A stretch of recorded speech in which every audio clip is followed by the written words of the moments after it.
लगभग जैसे अब 78 दिन हो आप लोगों को हो गए हैं, उस बीच यहाँ पर पहलवान भी आकर के बैठ गए हैं। उससे क्या आपके धरने पे कोई असर पड़ा है?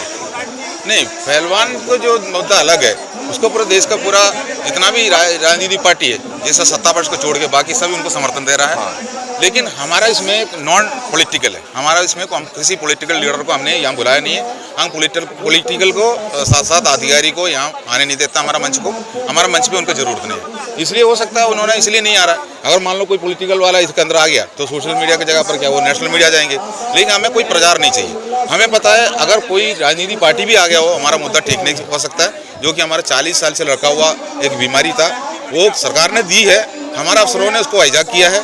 झूठा जो मतलब पूरा खजाने को लूट लिया। हमारा जो फर्श में जो भी पैसा आना था वो भी उन्होंने लूट के ले लिया। झूठी तरीका से निकाला हुआ है। तो उसके ऊपर कार्रवाई होना चाहिए।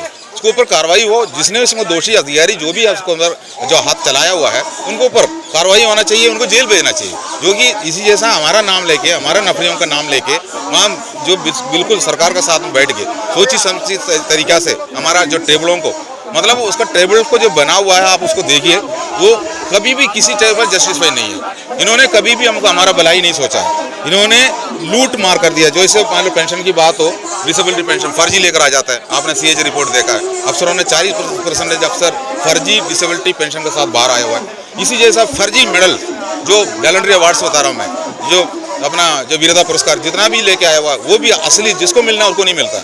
ये सब चीज़ें अफसरों ने पहले से करके रखा है। वो लूटमारी करके रखा है। हमारा नफरी दिखा के करके 75 साल से हमें धोखा दे के आया हुआ, गुलाम बना कर रखा है। हमारे गुलाम बना को हम आगे नहीं जाने देंगे। इन्होंने हमें तोड़ने में लगे थे, अब हमसे प्यार में बात करने में आया हुआ है। लेकिन हम उनको कुछ भी नहीं सुनने के तैयार है। जो कि वो हमको चाहिए नहीं। हमको अधिकारी नहीं चाहिए। अधिकारी हमारे साथ में नहीं चाहिए। राजनीतिक पार्टी भी नहीं चाहिए। हमें हमारा हक को सरकार के सामने खुद ही रखेंगे। हम सरकार हमको बुलाएंगे तो हम पहुंचेंगे, और रक्षा मंत्री बुलाएंगे तो हम पहुंचेंगे। हम बात करेंगे। हमारा बात करने के लिए हम बिल्कुल सक्षम है, तैयार है। लेकिन उसके लिए कोई अफसर का भी जरूरत नहीं है। अभी यहाँ पर जनरल सतबीर जी यहाँ पर पहुँचे थे, उन्होंने किस तरह से आप लोगों के बीच बात कुछ रखी थी?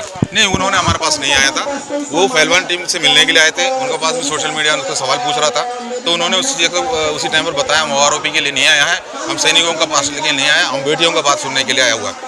लेकिन हम ये कहना चाहता हूँ, आप अच्छी ये क्वेश्चन पूछा था, जनरल सतबीर सिंह साहब को जो आरोपी के बारे में कुछ भी नहीं बताना है, उन्होंने सही बोला, उनसे मिलने के लिए आया। लेकिन सेना के अंदर भी तो बेटियां हैं। हाँ, मैं वही हूँ, ये गलत नहीं है। हाँ। एक जब जवान यहाँ पर दिखा, जवानों को पहली बात तो बांटना ही नहीं चाहिए, क्योंकि वो चाहे वो सेना के अंदर हो या सेना के बाहर हो। आप लोग सेना के अंदर थे तो भी आप लोगों को बांट दिया, जवान जैसे और अफसर। सेना के बाहर हो तो वो सतबीर जी का अलग है, आपका अलग है। मैं नहीं चाहता कि वो हो। मैं चाहता हूँ हमेशा एक, जैसे शुरू में एक था वो एक ही होना चाहिए। फिर चाहे कोई पत्रकार किसी भी तरह से चला वो अलग अलग, वो अलग बात है, लेकिन नहीं होना चाहिए।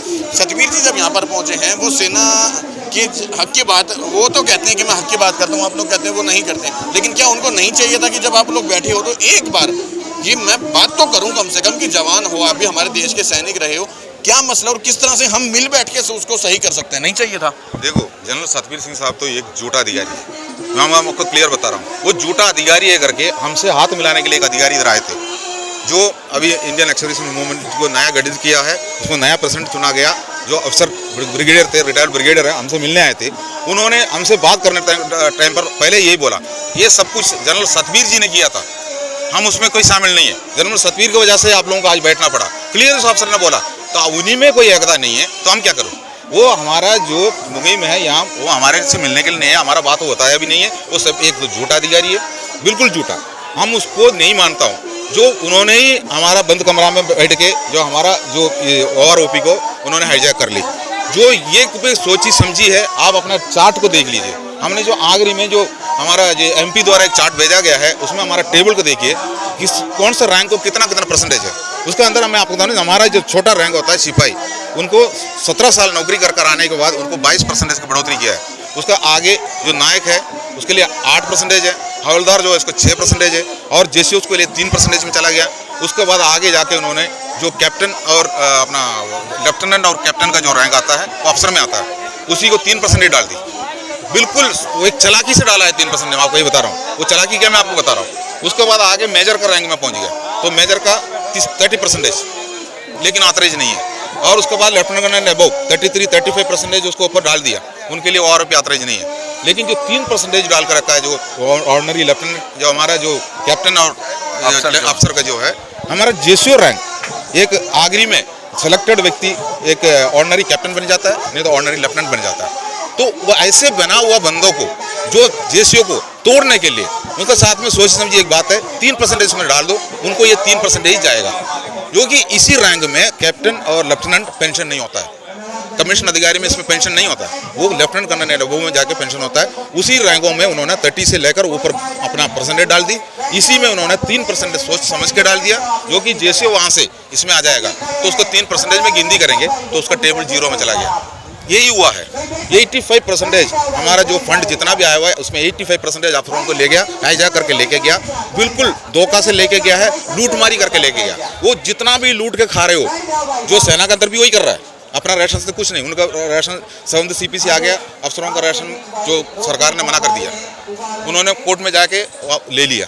हम ये नहीं बता रहा हूँ क्यों लिया, उनके लिए आतरज वो ले रहा है। हमने अपना आतरज लेके यहाँ बैठ जाता है, हम अपना मांग करता है तो बोलता है ये आतंकवादी से जो जुड़ा है, ये एंटी नेशनल का नारा लगा रहा है, इसी जैसे हमारा ऊपर बताता है। नहीं, मतलब आप लोगों को आतंकवादी तक बताया जाता है? ये तक बताया हुआ है। एक ब्रिगेडियर ने जम्मू कश्मीर में एक न्यूज़पेपर में छाप दी, उसने बता दिया ये जंतर मंदिर में जो धरना चल रहा है ये आतंकवादी गतिविधियों का साथ में जुड़ा है, इसी तक बोल दी। पेपर का कटिंग मैंने देखा था, जो हमारा पेपर में क्या लिखा हुआ है? पेपर में जो हिंदी पेपर में लिखा हुआ है, जहाँ जंतर मंदिर में जो बैठा हुआ है वो आतंकवादी गतिविधि से जुड़े है, ओआरओपी का मांग लेके बैठा हुआ है, इसी जैसा बात किया।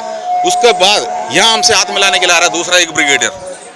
ये इन लोग एक जगह से, मतलब ये जम्मू कश्मीर से लेकर कन्याकुमारी तक जितना भी अफसर रहता है वो एक ही मुट्ठी में रहता है, बिल्कुल एकता है उसके अंदर। एकता तो हमारा जिस रैंकों में नहीं है, हमारा जेसीओ जवान हमारे बीच में एकता अभी भी नहीं आया, एक दूसरे को टांग खींचने में लगे हैं। इनको ये नहीं पता चल रहा है क्या कर रहा है। ये चंद देर के लिए किसी का गोदी में बैठना चाहता है, चंद देर के लिए कोई फायदा देखता है, बस ये ऐसे अयाशी करके चले जाता है, उनको कुछ फायदा मिल जाता है। लेकिन हम ऐसे नहीं है, हम तो पूरे देश भर के जितना भी पूर्व सैनिक है, जो हम लोग ने ऐसे पूरा मेमोरेंडम लगा कर रखा है, पूरा चार्टर लगा के हम यहाँ प्रचार कर रहा है, पूरा जितना भी लोग यहाँ आता है जंतर मंदिर में, सब हमारा चार्ट को दे के जा रहा है। इसमें कोई भी झूठा, कोई भी किसी जगह पर एक चार्ट में हम शो नहीं कर सकता। अगर इतना चार्ट अगर लगा है, इसमें कैसे शो करेंगे? इसके अंदर सबका सैनिक संघर्ष कमेटी हमने उस बोर्ड में छापा भी है। ऐसा भी नहीं है जो हम अपना जो आइडेंटिटी छुपा के अगर चार्ट बनाए हो। ये चार्ट ये में क्या लिखा है यही सरकार के सामने में रखी है, लेकिन यह भी जो हमें तोड़ने में लगा, अभी हमारे पास आ गया, हाथ मिलाने में लगे हैं। हमें अफसर की जरूरत नहीं है, इसलिए जरूरत नहीं है, रक्षा मंत्री से बात करने के लिए अफसर की क्या जरूरत है? हमें जरूरत नहीं है। जो सेना का जो अंदर जो हमारा डिफेंस सिविलियन होता है, डिफेंस सिविलियन डिपार्टमेंट में कर्मचारी यूनियन अलग है, जो अफसर का यूनियन अलग है, और उनका जो कर्मचारी का यूनियन अलग है। अलग अलग चुनाव भी होता है, उसमें अलग अलग संगठन भी होता है, उसका चुनाव से चलता है। उसी जैसा जो रेलवे हो या पोस्ट ऑफिस हो, हर डिपार्टमेंट में सेंट्रल गवर्नमेंट का जो अधिकारी का यूनियन अलग है, जो उसका कर्मचारी का यूनियन अलग है। तो सेना में ये यूनिफॉर्म फोर्स में ही हम एक ही बन के 75 साल से हमारा राज करके आ रहा है। हमें गुलाम बना के जो उनको सुविधा सरकार दे रहा है, उससे भी कुछ ना होके ज़्यादा सुविधा लेने के लिए कोशिश कर रहा है। अभी जाके इन्होंने जो ORP 2 जो आउट कर दिया, इसी के बारे में हमको पता चल गया। जनवरी 20 तारीख को हमारा मेमोरेंडम आउट हुआ था, जो सर्कुलर आउट हुआ था। जैसे सर्कुलर आ गया तभी हमको पता चला, तब जाके हम उन्होंने आंदोलन में बैठा, अनिश्चितकाल आंदोलन में इसलिए बैठा हुआ है। ये हमने पहले से ही नहीं किया, ORP 2 आने के बाद ही हम लोग आंदोलन में आया। उसके बाद हम लोगों ने हर बात सरकार के पास जो बिल्कुल तरीका से हमने सावधानी के तरीका से, संविधान की तरीका से हम सरकार का सामने रखे हैं। लेकिन सरकार भी इसके अंदर, सरकार का IT सेल भी इसके अंदर चल कर रहा है।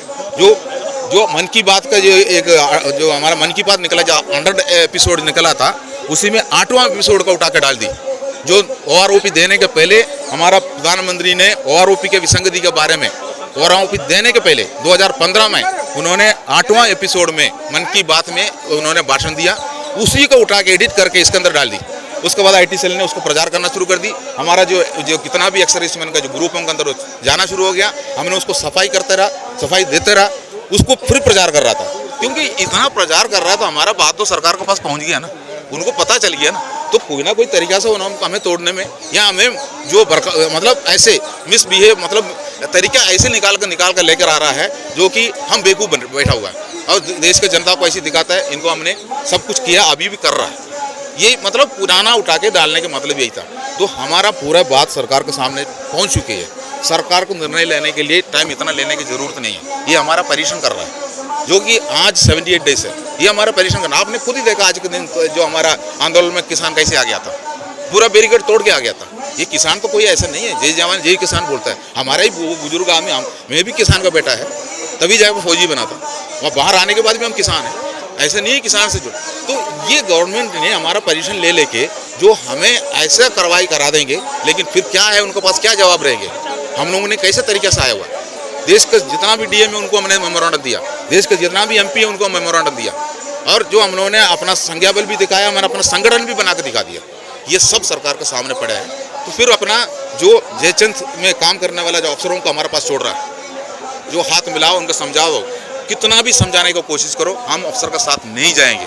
हम 75 साल पीछे नहीं जाना चाह रहा है। अफसर का चालाकी हमको अच्छी तरह पता है, हम अफसरों से भरोसा नहीं कर सकता है।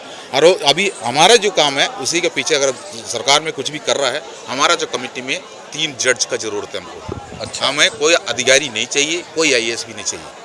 हम नया तरीके से हम अपना काम करेंगे। 78 दिन से आप बैठे हो, बीच में 15, 16, 17 दिन इन लोगों को भी हो गए, पहलवान को भी। इन लोगों को विपक्ष का समर्थन मिल रहा है, आप लोगों को राजनीतिक पार्टी का समर्थन नहीं चाहिए, यहाँ तक भी बात समझ में आती है। लेकिन इनके पास भी इन्होंने अपने एक सांसद के ऊपर आरोप लगाया, बृजभूषण के ऊपर, और प्रधानमंत्री जी बिल्कुल साइलेंट है, इस विषय में कुछ नहीं बोल रहे। आप लोगों को 78 दिन हो गए, प्रधानमंत्री जी आप लोगों के विषय पे कुछ नहीं बोल रहे, रक्षा मंत्री जी कुछ नहीं बोल रहे।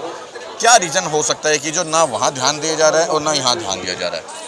वो ध्यान तो उधर का भी दिएंगे, ऐसी बात नहीं है। जो कि क्या है, राजनीति पार्टी जुड़ा हुआ है, तो अभी उनके पास एक मुद्दा है बताने के लिए। आने वाला टाइम पर 2024 में चुनाव आ रहा है, हम चुनाव के पीछे जो हमारा विपक्ष पार्टी ने जो हमारा ऊपर मतलब ऐसे कर रहा है, लेकिन हम लोग पहले से ही ये देखो, हमारा ही भी आंदोलन में अगर हम पॉलिटिकल पार्टी के लिया होने से दिक्कत होना था, तो हमारा इतना चलेगा भी नहीं। पॉलिटिकल पार्टी से हमें एलर्जी नहीं है, लेकिन उनसे हमको कोई फ़ायदा नहीं, जो कि हम किसी एक पार्टी का बेल्ट को अगर हमारा गर्दन में डाल दिया तो वो जैसे जो वो पूछता है उसी जैसे हमको जाना पड़ेगा, हमें कोई फ़ायदा नहीं होंगे। इसलिए हमको पॉलिटिकल पार्टी भी नहीं चाहिए। सरकार को समझना के जो बात है, समझाने वाला जो बात है, वो जो भी है तरीका सही नहीं है। अफसर को हम नहीं चाहता है तो कोई कितना भी अफसर हमारे पास आके फ़ायदा भी नहीं है। अगर सरकार आखिरी में यही सोच रहा होगा, हो सकता है हमारा सीनियर अफसरों ने सरकार को बताया होगा, हम लोगों को मनाता हूँ, हम उनको मना के लेकर आता हूँ, कुछ ना कुछ बात किया होगा, तभी तो अफसर आ रहा है ना। तो अफसर ये नहीं बोल रहा हूँ, अफसरों से हमारा संगठन में काम करने की जरूरत है। उसका कारण हमने बता दिया, हमारा संगठन अलग है, हमने इतिहास बना रहा है, जो 75 साल का इतिहास बना रहा है। हम अपना सिस्टम, हमारा संगठन बना के हम आगे बढ़ेंगे। हमारा संगठन आने वाला टाइम पर सरकार के सामने बैठेंगे। हमारा पुनर्वास का बात हो, सैनिक कल्याण का बात हो, या आने वाला पे कमीशन की बात हो, या वॉर ऑफ 3 की बात हो, हमारा संगठन बात करेंगे हमारे लिए। हमें अफसर की जरूरत ही नहीं। सच्चाई ये है कि आज वाकई बड़े शर्म की बात है कि जिस प्रांगण के अंदर हम बैठ कर इस समय हम वीडियो बना रहे हैं, वहाँ पर जवान भी पहुँचे हैं, किसान भी पहुँचे हैं, और हमारे भारत देश के खिलाड़ी भी यहाँ पर हैं, और सब परेशान हैं। जवान अपनी मांगों को लेकर परेशान हैं, किसान अपनी मांगों को लेकर परेशान है, और खिलाड़ी अपनी मांगों को लेकर परेशान है। देश कहाँ जा रही है हम लोगों को समझने की ज़रूरत है। ये लोग 78 दिन से वैसे ही नहीं बैठे, वेले नहीं है ये लोग वाकई ईमानदारी से इन्होंने देश की सेवा की है। इन लोगों को के साथ छल हुआ है, गद्दारी हुई है, तब परेशान हैं ये लोग, तब जाकर के अपनी मांगे मांगते हैं। लेकिन आज इनकी आंखों में सच महीने में तो आंसू भी सूख चुके हैं, क्योंकि 78 दिन से सुबह ये लोग यहाँ पे आ जाते हैं। और ये भाई सबको बता दूँ, गोपाल जी तो आप तो शुरू से यहाँ पे हो। इन लोगों ने एक बात कही थी कि हम होली भी यहाँ निकालेंगे। हम लोग परिवार के साथ होली मनाते हैं। इन लोगों ने जंतर मंतर पे या भारत देश को ही अपना पूरा परिवार समझा, तब जाकर के यहाँ पे इन्होंने होली भी मनाई। अब क्या क्या त्यौहार इनके निकलेंगे यहाँ पर, उसके बारे में कुछ पता नहीं। और फिर भी अनिश्चितकालीन धरने को लेके बैठे हैं कि हम पूरे भारत देश के जितने भी पूर्व सैनिक हैं उनकी मांग यहाँ पर लेके बैठे हैं। अपनी नहीं, अपनी तो है ही है, साथ में सभी तमाम पूर्व सैनिकों की, कि जो उनके साथ धोखा हुआ है, चाहे वो OROP है, MSP है, डिसेबिलिटी पेंशन है, विधवा पेंशन है, इन तमाम विसंगतियों को लेकर के। और इन तमाम विसंगतियों में सबसे बड़ा जो धोखा दिया गया है, इन्हीं के पूर्व अधिकारियों ने, बड़े अफसरों ने दिया है। तो इतना बताने का मेरा मकसद था कि आप लोग भी एक बार जागें जरूर। अगर आप अपनी इस वीडियो को घर से बैठ के देख रहे हैं, तो अगर आप जंतर मंतर आके इनका सपोर्ट कर सकते हैं तो वो करें, नहीं कर सकते हैं तो वीडियो को शेयर करके इनका सपोर्ट जरूर करें, क्योंकि ये लोग वाकई अपने हक की आवाज़ बता रहे हैं। और पूर्व सैनिकों के, तमाम उन पूर्व सैनिकों जिन्होंने देश के ऊपर खड़े होकर सेवा की, उनकी हक की आवाज़ लड़ रहे हैं। जय हिंद, जय भारत।